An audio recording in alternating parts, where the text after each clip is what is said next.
going on, ladies and gentlemen? Welcome on back to Auto Auction Rebuilds. We are back at Copart for another Copart walk around.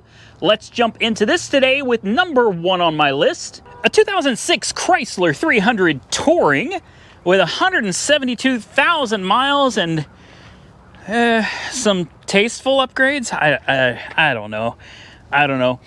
The wheels are it's gonna make it or break it for some people, man. Personally, I think the wheels, if they were clean and if it had good tires, which it has neither, I think they'd actually look pretty decent. I personally like it. I understand a lot of people aren't going to like it, but I would like it.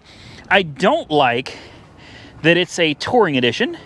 Much rather have a C, but it is what it is.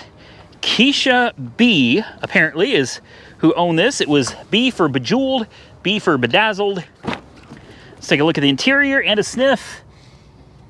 It actually does not smell bad. It looks awful, but it doesn't smell bad. The interior, oh wow, the interior is pretty bad too. Never mind, okay. All right, well, boy, she's rough. She is rough. I need to find who puts these cars on my list and fire them. This car doesn't even belong on my list, man. This is an absolute no. I don't need to hear it run. I don't need to start. I don't need to know anything about it other than walking up to it and looking at it. Absolute no. No, there's no way I'd buy this car. There's so much to say. I don't even know where to start, guys. She's bad. She's real bad. I'm going to go ahead and give her the benefit of the doubt, I suppose. I mean, we're here, so we might as well, you know, do what we do, try to start it, I guess. I'm surprised it runs. I'll say that. It says it runs. I'll be surprised. This is one that I'm normally, where's the damn hood release? Oh, wow. I hope that popped. Normally, I'm out here going, oh, it says it doesn't run. I bet it runs. I bet it, not this one. Not this one. This one, I bet it doesn't run. I bet it doesn't run. Oh, okay. We'll get, oh, the hood struts don't work, of course. We'll give her a chance, though. It's got that good old 3.5 high output engine, man. I love this engine. I really do. I really do. There's a lot of people hate it. I think this is a great engine. Truly. It is a timing belt motor. A lot of people don't know that, believe it or not. I know you know that, but a lot of people do not know this is a timing belt engine. When they look at it, they see this aluminum cam cover on the front, right? And they think, oh, that's just so you can service the cams. No, there is a timing belt back there. Super easy to replace. I've done them 100 times on cars with this engine. No big deal with the engine facing forwards. Makes it really easy to do. So timing belt's not a big deal. I don't believe it is an interference engine, but I have been wrong before. I can tell you this. I have done several of these vehicles with broken timing belts, and I have done nothing more than put a new timing belt, tensioner, idler, water pump, all the stuff you should normally do when you're in there anyway. And I have never had one that had head problems. So I just assumed from that these are most likely non-interference engines. But if you know better than me, definitely comment down below and tell me, hey, it is an interference engine, you dumbass. You just got lucky a few times. All right, here we go. Let's see what it does. I hear noises. We'll close the hood carefully as to not damage my booster pack. Comment below, is it gonna run? Right now, comment, is it gonna run? I say no. What do you say? Ready? Ready to find out? Here we go. I'll be damned, it runs. Okay. Boy, I wonder how much they want for this bad boy. Boy, this is nasty. Headliner's nasty. There's just crap everywhere. This is gross. It's really gross. Turn on the air conditioner. Let's see what that does. If it does anything at all. All right, does the radio work? Nope, I don't think the radio don't seem to do anything. That's fine. We got ABS, brake, ESP, BAS, low fuel. Rev her up a little bit just so we can hear that motor. She sounds fine. She does. Engine sounds good. Steering feels good. The brakes feel fine. Let's put her in gear. Yeah. She goes forwards. She goes backwards. It actually runs very well, guys. This car is not worth it. The important window works? Are you serious? Oh.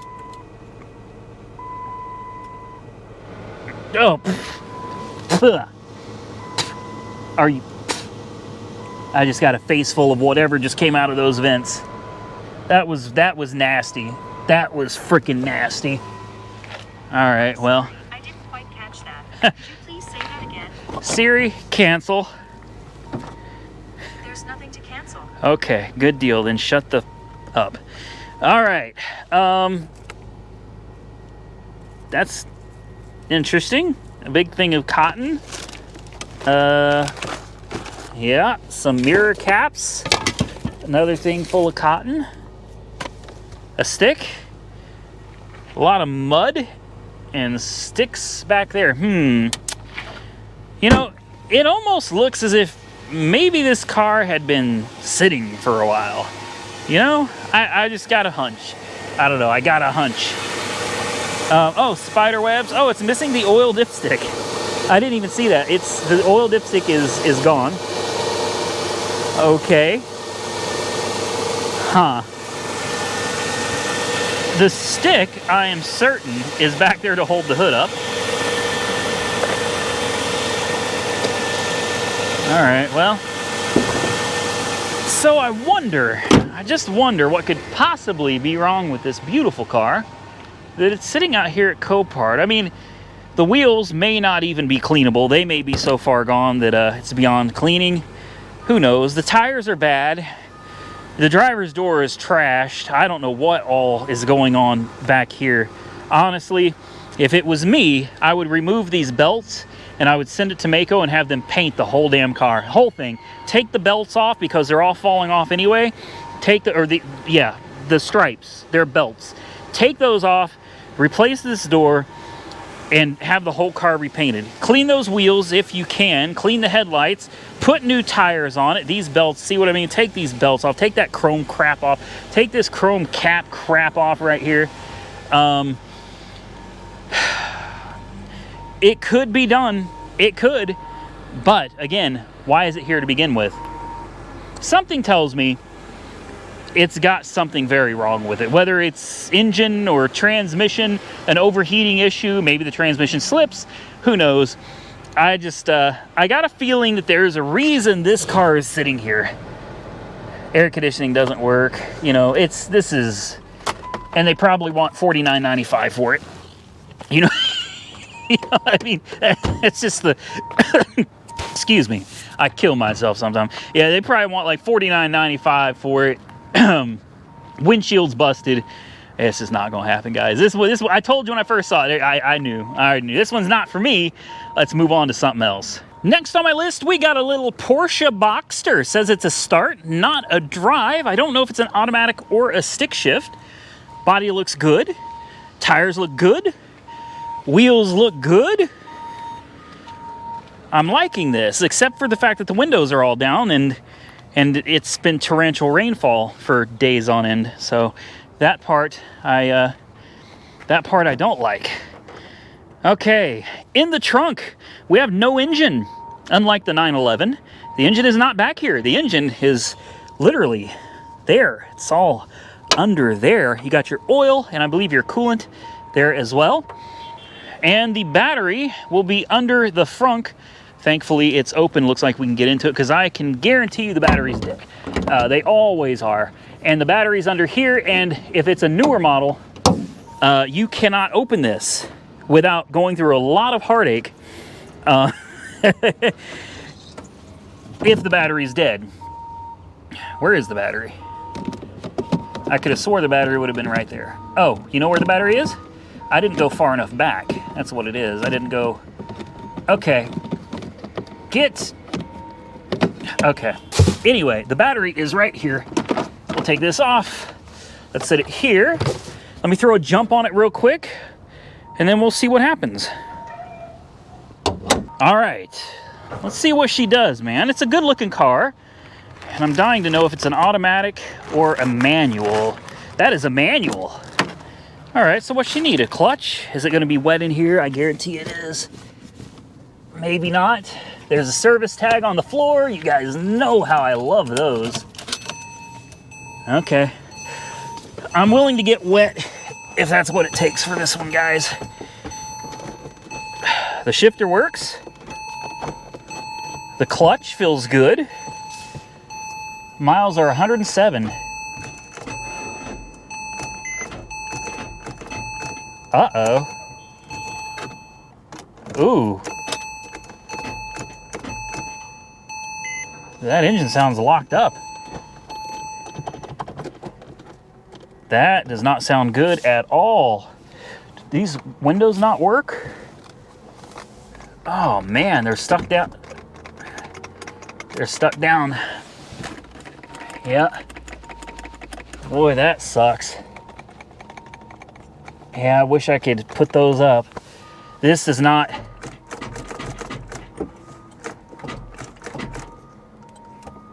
Convertible top not in limit point. Not in limit position.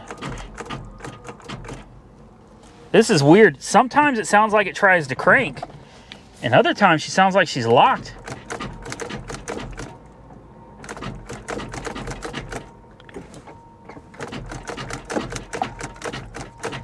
That doesn't sound good, guys. I think we're gonna have to call it on this one. Man, that sucks. Yeah, we're gonna have to call it. Can't do it. Says she's a start though, so that's a little bizarre. This thing is all wet, so it's not even sticking anymore. I wonder if we could check the oil back here and see. Oh, good God. Jeez, wow. Okay, you ain't checking the oil neither. I'm gonna leave that just like it is so people can continue to get into it and check it out for themselves. Last time I saw this car, it was sitting at $1,100, and I was like, oh no, man. I'll jump all over it for that kind of money all day. But truthfully, it sounds like we got a little bit more going on than maybe a clutch problem. I suppose it could be a starter issue. I don't know, guys. It sounded like that starter was really engaging, and the engine wasn't. So, unfortunately, we're going to walk away from this one. Let's go see what's last on my list. Last on my list, I said it before, some of you have really been asking for me to bring the Carnage back, and I'm working on it, but I'm not gonna do it like I did before. But back in the day, I did a lot of Carnage, and I'm not really into that anymore. You know, at the end of the day, cars like this are junk. There's nothing to do with this car. There's nothing you're going to do with this car. It's absolutely junk. I still feel like maybe some people could watch this and get some value from it, because it does show you what can happen. And I'm not here to speculate or place blame or anything like that. But, you know, accidents happen regardless of who's at fault. Accidents happen, and sometimes cars come out looking like this. And sometimes things like this can happen. Again, I am not speculating on this particular accident, just stating the obvious. Sometimes you may go out there, get on the road, and think you're Mario Andretti or you're Dale Earnhardt, and you're a true race car fan, and you're a true race car driver on top of that, right? And sometimes you get going a little fast. And sometimes bad things can happen. At the end of the day, I can sit here and preach to you all day long. It's not worth it. It's just not worth it. It isn't. Because things like this can happen when you get out on the road and you start acting a fool. It's dangerous. Especially for you kids, man. You younger people out there. God, I miss being young. I do. I was a complete idiot. You know what? Not everybody's as lucky as me. All right, I used to go out there and race around, and I did all kinds of things back in the day that I shouldn't be doing, things that I would absolutely beat my kid's head into a wall for, figuratively speaking. Yeah, I wouldn't actually beat, but you get what I'm saying, man. Like, if my kids did the stuff that I did as a kid, it would be a bad day for them, I think. I think it'd be a real bad day for them. Unfortunately, kids, man, you think you're invincible. And I remember being young, like, man, nothing can hurt me. I'm going to live forever. Well, here I am, 42 years old. I realize I ain't going to live forever. I also realize I probably got more days behind me than I have in front of me. I don't anticipate living to be 84 years old. And the older I get, you know, the more I start thinking about, you know, things like this. When I see things like this, I see that person out on the road racing, doing 150 miles an hour in a Hellcat. You know, I see Mustangs racing, and I just sit there and I'm like, man, it's so dangerous. You could kill yourself. You could kill somebody else. Could you imagine? Could you imagine? See, I can't imagine. But I couldn't imagine being out there if I had my Hellcat back or something, you know, and I was a fool with that Hellcat from time to time too. One of the reasons I got rid of both of them. Yeah, fast cars can take the most disciplined individual and turn them into a complete moron, turn them into 16 years old again, I swear. Cars can be dangerous. They really can, you know, and it doesn't have to be your fault, and you don't have to be racing. Things like this happen. They do, but I see it all the time on the highways out here, man. People are out there just speeding, racing down the road. I see it on YouTube. People are proud of it. People are out there stopping traffic, doing donuts in traffic, you know, acting like complete morons and fools all over the place. And they think it's cool. It's cool. Let's hold up the highway and do donuts in the middle of it, because that's cool. That's cool. Let's do donuts in the middle of city traffic, because that too is very cool. Let's go down the road with things sticking out of our rims 5 feet wide on each side, and then let's zigzag through traffic and keep everybody from being able to get past us, because that too is cool, in case you didn't know. Well, I'm here to tell you, there are a few people out there that think that is very cool. But I think the majority of people, I think most of us look at it and think, what a bunch of morons. What a bunch of idiots. That's what I see when I see that kind of stuff anyway. And sometimes you get out there acting a fool, and sometimes bad things like this can happen. And it doesn't matter if you're 40, 50, 20. It doesn't matter, man. You know, and the thing about you kids, you younger people, you have so little experience with driving. You get out there 17, 18 years old, 19, 20, and suddenly you think you go buy a Hellcat, right? And it's like, I own the world and I got a Hellcat. Okay, that's great. You got a Hellcat. You got 700-800 horsepower under your feet. The only problem with that is you've only been driving like 2 years, 4 years. You got no business with a Hellcat. You got no business with a Hellcat, man, because 90% of you people out there, younger people out there doing this kind of crap, you don't have the experience to be driving a car like that. Those cars, I swear, people gonna get mad at me. They should have an age limit on them. You're a prerequisite. Like, you either have to have tons of driving classes under your belt, or you got to be like at least 35. You got to be 35 to be able to buy this car. Leave those to people like me having a midlife crisis. All right, you kids, go drive you some safer cars so you can live to become older like me. All right. Part of me is kidding. I don't want people to think I'm being, you know, one of those strict old people, but it does concern me, man. And the thing is I couldn't imagine, like, for example, if I had been racing this person, right, in my Hellcat, and I'm flying and they're trying to catch up with me, and obviously that wouldn't happen, but they're trying, you know, they got heart and they're trying to catch back up with me, and they lose control. And I see him in my rearview mirror flipping over. You know, can you imagine that? Can you live with that? Because is that something you could live the rest? Are you going to turn around and go back? That's the next question. Are you going to go back and help these people? Probably not. You know why? Because you're facing street racing charges, right? Yeah, it's a felony. You get your license suspended, you usually go to jail. And if someone dies from it, I don't even know. I don't know how the law looks at that. I don't know. Could you be held accountable for maybe manslaughter? I don't know. Is it worth it? No, it's not. No, it's not. I couldn't imagine having to live with something like this, worrying if those people lived, or being in jail for the next 20 or 30 years knowing that I killed somebody. Maybe you killed a few people. Maybe they got kids in their car and they're acting a fool. Maybe they shouldn't be. You shouldn't be contributing to. Anyway, I could go on a rant forever about this. Some of you don't know, but I have another channel that I don't use anymore, but it's called Rant Man, because I have a tendency to go on these rants, man, and I can go on to them for a while. We just leave it at that, okay? So it's called the Rant Man. I'm not going to put a link. If you want to find it, you can just go find it. I'm going to get out of here. They've already closed the gates. They are closing up shop. In 10 minutes, everybody's going to be out of here. Listen, just please be careful. Show your youngins this. All right, let your kids know, you know, cars aren't as safe as you think they are. They come a long way. They have, but accidents still happen. It's best just don't bother street racing. Just drive normal. Now, you want to light up your tires or something, have a little fun with your car. Yeah, that's fine. I got no problem with that. It's you start getting like 100, 120 miles an hour and stuff. Bad things can happen, guys. So please drive safe.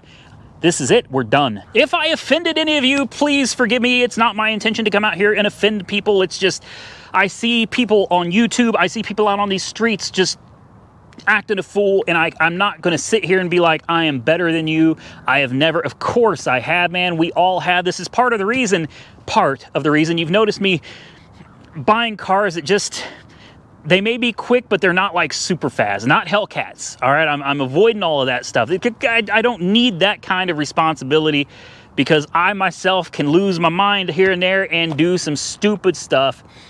I don't want to be that guy. I'd rather be the guy that lives however long I got left to live and enjoy my life. And I'd like to see all of you live to enjoy it with me. Keep following along. If you enjoyed this content, hit the thumbs up button. Subscribe to the channel if you're not currently subscribed. Again, not trying to offend anybody, and I do apologize if you took offense to the last part of this video. Stay safe out there, everybody. I look forward to seeing you all again very soon in the next one.